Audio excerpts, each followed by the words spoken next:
बिस्मिल्लाहिर्रहमानिर्रहीम। अस्सलाम वालेकुम। मेरा नाम अब्बास है और मैं आपको अपने चैनल हेल्थ सर्व फार्मेसी पे वेलकम करता हूँ। तो आज की वीडियो में हम बात करेंगे रेथ्रोसिन 500 mg टैबलेट्स के ऊपर। पर इससे पहले कि मैं अपनी ये वीडियो जो है शुरू करूँ, अगर आपने मेरे चैनल को अभी तक सब्सक्राइब नहीं किया तो सब्सक्राइब के बटन पर क्लिक करके मेरे चैनल को सब्सक्राइब कर लें और इसके साथ ही एक बेल आइकॉन का बटन भी होगा, इसको प्रेस करके ऑल पे क्लिक कर दें। इससे ये होगा कि मैं जो भी न्यू वीडियो अपलोड करूँगा उसका नोटिफिकेशन जो है आपको फ़ौरन मिल जाया करेगा। तो चलें जी शुरू करते हैं।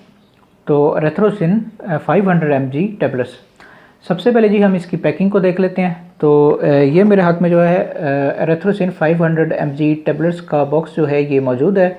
ये इसकी पैकिंग होती है, मैं करीब करके दिखा देता हूँ। तो ये जी रेथ्रोमाइसिन 500 mg टैबलेट्स की पैकिंग जो है इस तरीके से आती है। अब अगर मैं आपको खोल के दिखाऊं तो ये जी इसका पत्ता, लीफ, जो भी आप जो है अपनी आसानी के लिए कहते हैं, तो ये जो है इसका पत्ता इस तरीके से आता है। अब ये जो है आपको किसी भी अच्छी फार्मेसी या मेडिकल स्टोर से जो है आसानी के साथ मिल जाएगा। तो ये जी इसकी पैकिंग हो गई। अब हम बात कर लेते हैं इसकी फॉर्म्स के ऊपर कि रेथ्रोमाइसिन जो है वो ये कितनी किस्म की फॉर्म्स में जो है मार्केट में मौजूद है। तो रेथ्रोमाइसिन जो है ये 3 किस्म की फॉर्म में जो है मार्केट में मौजूद है। सबसे पहले जो है इसकी ड्रॉप की फॉर्म आ जाती है जो कि बच्चों के लिए होती है, तो वो जो है इसकी मार्केट में मौजूद है। उसके बाद जो है फिर इसकी सिरप की फॉर्म होती है और फिर आप जो है ये मेरे हाथ में देख रहे हैं टैबलेट्स की फॉर्म, तो ये भी इसकी जो है मार्केट में मौजूद है। अब जो भी आपको जो है डॉक्टर्स रिकमेंड करते हैं आपने उसके मुताबिक जो है रेथ्रोमाइसिन को यूज़ करना है। अब इस वीडियो में जो है हम सिर्फ टैबलेट्स के ऊपर ही फोकस करेंगे।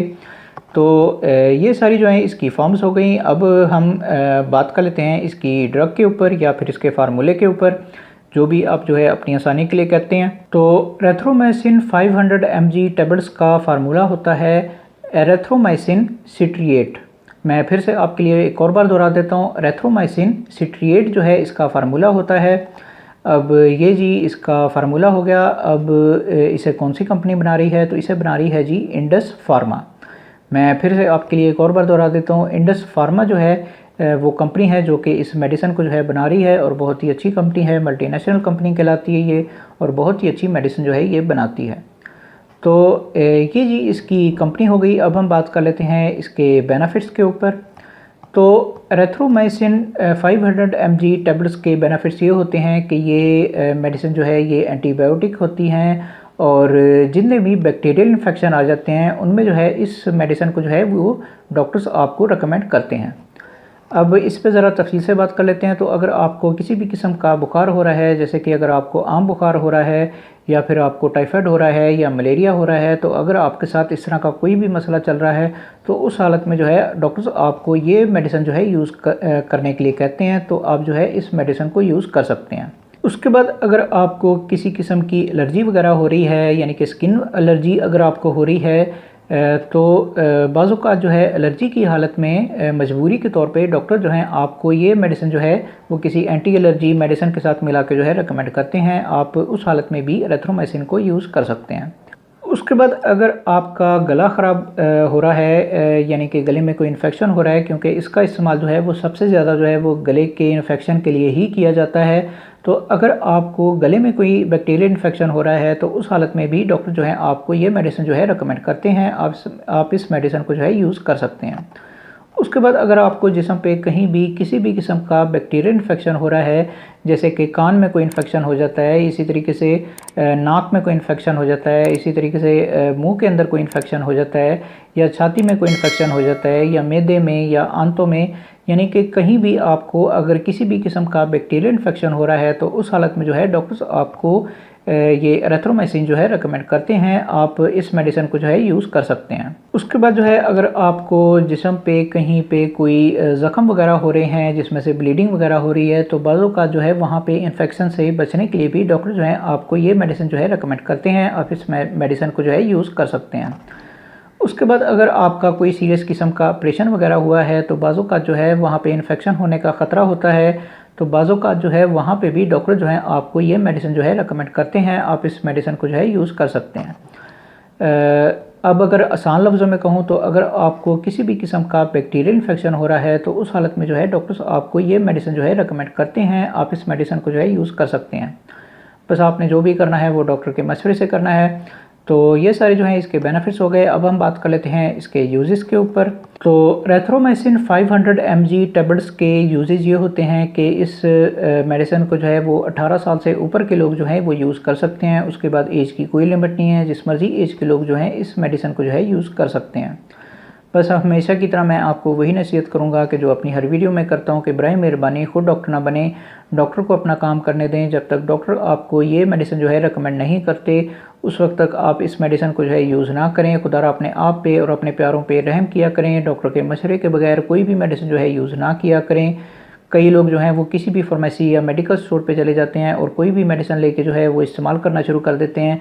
तो ये तरीका जो है बिल्कुल गलत है। डॉक्टर बेहतर जानता है कि आपके लिए कौन सी मेडिसिन जो है वो कौन सी हालत में ज़्यादा बेहतर है। तो इसलिए हर मेडिसिन जो है वो डॉक्टर के मशवरे से ही यूज़ किया करें। अब मैं यहाँ पे फिर से दोहरा दूँ कि मेरा काम सिर्फ आपको इन्फॉर्मेशन देना है, जो असल काम होता है वो डॉक्टर का ही होता है। इसलिए बराए मेहरबानी हर मेडिसिन जो है वो डॉक्टर के मशवरे से ही यूज़ किया करें। अब अगर आपकी समझ में आ जाए तो अच्छी बात है जी। तो ये सारे जो हैं इसके यूजेस हो गए। अब हम बात कर लेते हैं इसकी डोजेस के ऊपर। अब एरिथ्रोमाइसिन 500 mg टैबलेट्स की डोजेज जो हैं वो आपकी बीमारी के ऊपर जो है डिपेंड करती हैं। जिस तरह की आपकी बीमारी होगी उसके मुताबिक जो है डॉक्टर्स आपको इसकी डोजेज जो हैं वो रिकमेंड करेंगे। अब इसकी नॉर्मल डोज जो है बाज़ों का जो है डॉक्टर्स जो हैं वो आपको ट्वाइस अ डे यानी कि दिन में 2 मरतबा के तौर पे इसकी डोजेज जो हैं वो रिकमेंड करते हैं। और बाज़ों का जो है वो थ्राइस अ डे के तौर पे भी यानी कि दिन में 3 मरतबा के तौर पे भी डॉक्टर जो हैं आपको इसकी डोजेज जो है वो रिकमेंड करते हैं। अब जिस तरह भी आपको जो है डॉक्टर्स इसकी डोजेज जो है रिकमेंड करते हैं आपने उसके मुताबिक जो है इसकी डोजेज जो है वो यूज़ करनी है। दूसरा ये कि आपने इस मेडिसिन को जो है वो खाली पेट कभी भी यूज़ नहीं करना, आपको साइड इफ़ेक्ट्स हो सकते हैं। यानी कि आप कुछ भी हल्का फुल्का खा लें, अगर आपको कुछ खाने का दिल नहीं कर रहा है तो आप कुछ भी हल्का फुल्का खा के जो है फिर आप जो है इस मेडिसिन को जो है यूज़ कर सकते हैं। अब मिसाल के तौर पे जो है आपकी हालत जो है कुछ ज़्यादा सीरियस हो जाती है तो फिर उस हालत में जो है डॉक्टर्स आपको इसकी ज़्यादा डोजेज भी रिकमेंड कर सकते हैं, पर वो सब कुछ जो है डॉक्टर के ऊपर है। अगर डॉक्टर आपको ये कह रहा है कि आपको इसकी ज़्यादा डोजेज जो है यूज़ करनी चाहिए तो तभी आपने इसकी ज़्यादा डोजेज जो हैं वो यूज़ करनी है, वरना जो इसकी नॉर्मल डोज है वही आप जो है यानी कि जिस तरह भी आपको डॉक्टर रिकमेंड करते हैं 2 टाइम के तौर पे या 3 टाइम के तौर पे आपने उसी तरीके से इस मेडिसिन को जो है यूज़ करना है। तो ये सारी जो है इसकी डोजेज़ हो गई। अब हम बात कर लेते हैं इसके कोर्सेज़ के ऊपर या फिर इसके टाइम पीरियड के ऊपर, जो भी आप जो है अपनी आसानी के लिए कहते हैं। तो एरिथ्रोमाइसिन 500 mg टैबलेट्स का सबसे छोटा कोर्स जो है वो 3 दिन का होता है। 3 दिन तक आपने इस मेडिसिन को जो है वो लाजमी तौर पे यूज़ करना है, बीच में छोड़ना नहीं है। 3 दिन के बाद अगर आपकी बीमारी जो है ठीक हो जाती है तो फिर आप जो है इस मेडिसिन को छोड़ सकते हैं। उसके बाद इसका सेकंड कोर्स जो है वो 5 दिन का होता है, यानी कि 3 दिन तक आपने मुसलसल इसे यूज़ किया है लेकिन फिर भी आपकी बीमारी जो है ठीक नहीं हो रही है तो फिर आपने जो है इसे 5 दिन तक मुसलसल यूज़ करना है, बीच में छोड़ना नहीं है। कई लोग जो हैं वो अगर उनकी बीमारी जो है पहले दिन या दूसरे दिन ठीक हो जाती है तो फिर जो है वो एंटीबायोटिक्स टैबलेट्स को जो है वो छोड़ के बैठ जाते हैं। तो इस तरह की गलती जो है आपने नहीं करनी है। अगर आप इस तरह की कोई गलती करते हैं तो फिर आने वाले वक्त में जो है आपको इसके साइड इफ़ेक्ट्स जो हैं वो नज़र आ सकते हैं। तो बराए मेहरबानी इस तरह की गलती ना करें।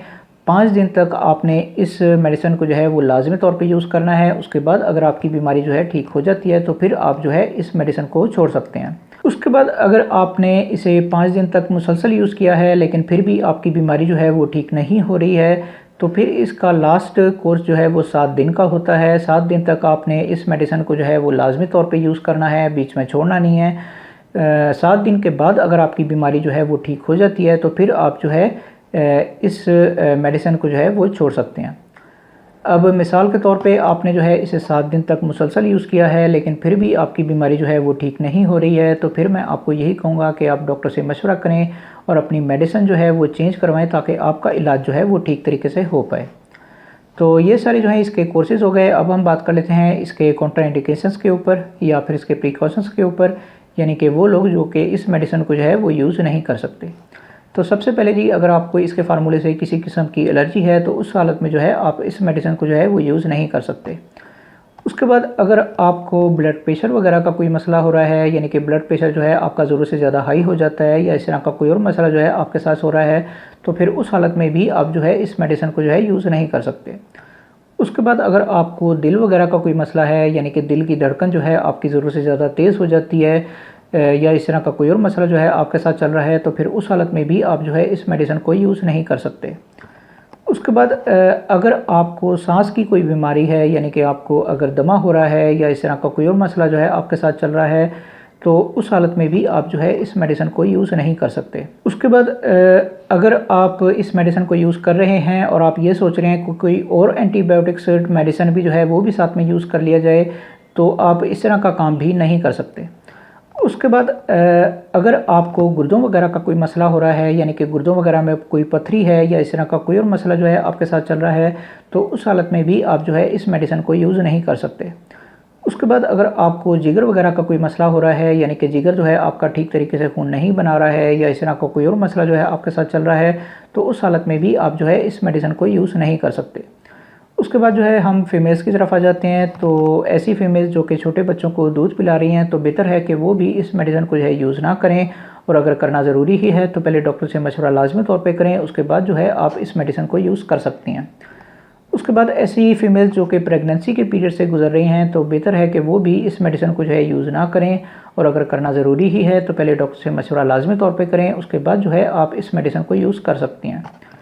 अब ये सारे जो हैं इसके प्रिकॉशंस हैं, ये आपने अपने दिमाग में रखने हैं। जब भी आप जो है डॉक्टर के पास जाते हैं और आपको इनमें से कोई भी मसला हो रहा है, तो आप जो है डॉक्टर को अपनी बैकग्राउंड के बारे में लाजमी तौर पे बताएं, ताकि डॉक्टर आपको सही मेडिसिन जो है वो रिकमेंड करे। तो ये सारे जो हैं इसके कॉन्ट्राइंडिकेशंस हो गए। अब हम बात कर लेते हैं इसके साइड इफ़ेक्ट्स के ऊपर। अब एरिथ्रोमाइसिन जो है ये उन मेडिसिन में से एक है कि जो अक्सर ही लोगों को सूट नहीं करती है, यानी कि अक्सर ही लोगों को इसके साइड इफ़ेक्ट्स जो हैं वो हो जाते हैं। तो इसलिए आपने एहतियात करनी है, इसे हल्का नहीं लेना है। अगर इसके साइड इफ़ेक्ट जो हैं आपको अपने ऊपर नज़र आ रहे हैं, तो आप फ़ौरन जो है डॉक्टर से रब्ता करें। तो अब मैं इसके साइड इफ़ेक्ट्स जो हैं वो आपको बता देता हूँ। तो इसके साइड इफ़ेक्ट्स में सबसे पहले, अगर आपको इसके फार्मूले से किसी किस्म की एलर्जी है, तो आपको कुछ एलर्जी रिएक्शंस जो हैं वो देखने में आ सकते हैं, जैसे कि आपके जिस्म पे रैशेस वगैरह हो सकते हैं, या इस तरह का कोई और मसला जो है आपके साथ हो सकता है, जैसे कि मुंह पे बाज़ों का जो है वो गर्मी वगैरह हो जाती है बीमारी के बाद। तो इस तरह की चीज़ें जो हैं आपके साथ हो सकती हैं, तो ये चीज़ इसके साइड इफ़ेक्ट्स में जो है शामिल है। उसके बाद जो है आपको वीकनेस जो है वो हो सकती है, यानी कि आपको कमज़ोरी जो है वो हो सकती है, तो ये चीज़ भी इसके साइड इफ़ेक्ट्स में जो है शामिल है। उसके बाद जो है आप ज़रूरत से ज़्यादा जो है वो थकान की हालत में जो है वो रह सकते हैं, तो ये चीज़ भी इसके साइड इफ़ेक्ट्स में जो है शामिल है। उसके बाद जो है आपको गनुदगी हो सकती है, या फिर आपको तेज़ चक्कर वगैरह भी आ सकते हैं, तो ये चीज़ भी इसके साइड इफ़ेक्ट्स में जो है शामिल है। उसके बाद आपको जो है मैदे के मसले मसाइल जो हैं वो देखने में आ सकते हैं, जैसे कि पेट में दर्द होना, या बदहज़मी होना, या गैस होना, तो ये चीज़ भी इसके साइड इफ़ेक्ट्स में जो है शामिल है। उसके बाद जो है आपको नोज़िया हो सकता है, यानी कि आपको जो है वो उल्टियाँ वगैरह जो हैं वो लग सकती हैं, तो ये चीज़ भी इसके साइड इफ़ेक्ट्स में जो है शामिल है। उसके बाद अगर आप इसकी ओवरडोज़ करके यूज़ कर रहे हैं, तो फिर उस हालत में जो है आपको डायरिया हो सकता है, यानी कि आपको लूज़ मोशन जो हैं वो लग सकते हैं, तो ये चीज़ भी इसके साइड इफ़ेक्ट्स में जो है शामिल है। उसके बाद जो है आपकी आँखों का कलर, या फिर आपके स्किन का कलर जो है वो चेंज हो सकता है, यानी कि वो चेंज होकर जो है ज़रूरत से ज़्यादा जर्द हो सकता है, तो ये चीज़ भी इसके साइड इफ़ेक्ट्स में जो है शामिल है।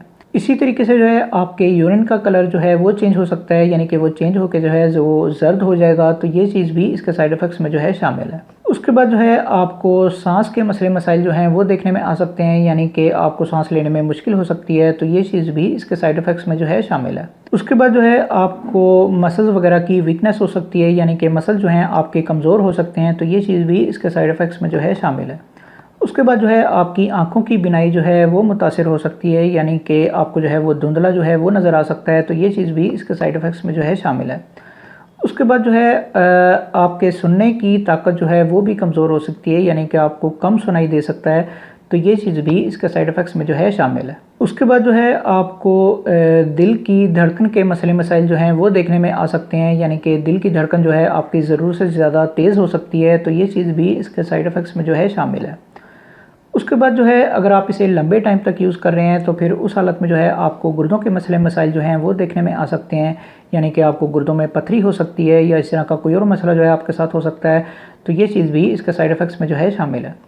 उसके बाद जो है आपको जिगर के मसले मसाइल जो हैं वो देखने में आ सकते हैं, यानी कि जिगर जो है आपका ठीक तरीके से खून नहीं बनाएगा या इस तरह का कोई और मसला जो है आपके साथ हो सकता है, तो ये चीज़ भी इसके साइड इफ़ेक्ट्स में जो है शामिल है। अब ये मैंने जितने भी साइड इफ़ेक्ट्स आपको बताए हैं, अगर ये साइड इफ़ेक्ट्स जो हैं आपको अपने ऊपर नज़र आ रहे हैं तो आप फ़ौरन जो है डॉक्टर से रब्ता करें और अपनी मेडिसिन जो है वो चेंज करवाएं, ताकि आपका इलाज जो है वो ठीक तरीके से हो पाए। और इन सारे साइड इफ़ेक्ट्स की वजह से ही मैं आपसे हर वीडियो में गुजारिश करता हूँ कि बराए मेहरबानी डॉक्टर के पास चले जाया करें, डॉक्टर से मेडिसिन लिखवा लिया करें। जब तक डॉक्टर आपको ये मेडिसिन जो है रिकमेंड नहीं करता, उस वक्त तक आप इस मेडिसिन को जो है वो यूज़ ना करें। खुदा अपने आप पे और अपने प्यारों पे रहम किया करें। डॉक्टर के मशवरे के बगैर कोई भी मेडिसिन जो है यूज़ ना किया करें। अब अगर आपकी समझ में आ जाए तो अच्छी बात है जी। तो ये सारे जो हैं इसके साइड इफ़ेक्ट्स हो गए। अब हम बात कर लेते हैं इसकी प्राइस के ऊपर कि मार्केट में आजकल इसकी कीमत जो है वो क्या चल रही है। तो जबकि मैं ये वीडियो बना रहा हूँ तो इसकी एक पत्ते की कीमत जो है वो बनती है 365 रुपये, यानी कि ये 37 रुपये की एक टैबलेट जो है आपको पड़ेगी। और ये आप जो है किसी भी अच्छी फार्मेसी या मेडिकल स्टोर से जो है आसानी के साथ ले सकते हैं। तो ये जी इसकी प्राइस हो गई और मेरा ख्याल है कि मैं सब कुछ बता चुका हूँ। तो ये जी आज की वीडियो थी। अगर वीडियो आपको पसंद आई हो तो फिर लाइक करें, शेयर करें और बराए मेहरबानी मेरे चैनल को सब्सक्राइब करना ना भूलें। मन में किसी भी किस्म का कोई भी सवाल आ रहा हो तो कमेंट बॉक्स में ज़रूर पूछें, मैं ज़रूर आंसर बैक करूँगा। बाकी मिलते हैं फिर अगली वीडियो में। उस वक्त तक के लिए मुझे इजाज़त दें। अल्लाह हाफ़िज़।